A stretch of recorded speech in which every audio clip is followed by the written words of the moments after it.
little village, where the sun shone every day to illuminate the colorful gardens, there lived a little girl named Joan. Joan always wore a beautiful pink dress, and her brown hair would flow with the wind. Joan dreamed of becoming a veterinarian, and she always carried a toy stethoscope colored green and yellow around her neck. Joan had a little dog named Barry and a playful cat named Mimo. Barry and Mimo always joined Joan in her adventures, even when she was playing the role of a doctor. One day, Joan decided to examine Barry and Mimo to make sure they were healthy. She started with Barry, who was sitting quietly, and placed the stethoscope around his neck. "Barry, say ah," Joan said, trying to look serious. "Woof," Barry replied happily. "Good, you seem healthy," Joan said with a smile. "But I need to wrap you in bandages, just to be sure." Joan began wrapping Barry in bandages, but she was so excited that she wrapped him from head to tail, making him look like a mummy. Barry laughed when he looked at himself in the mirror. "Don't worry, Barry, this is just to make sure you're healthy," Joan said, laughing. Next, it was Mimo's turn.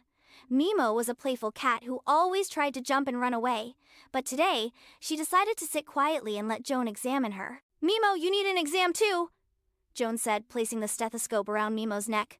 "Meow," Mimo replied, trying to look interested. Joan started examining Mimo, but she was so excited that she began wrapping Mimo in bandages as well. But Mimo was quick and jumped away before Joan could wrap her completely. "Oh, Mimo, you need to stay still," Joan said, laughing. While Joan was trying to re-examine Mimo, Barry walked into the room, still wrapped in bandages.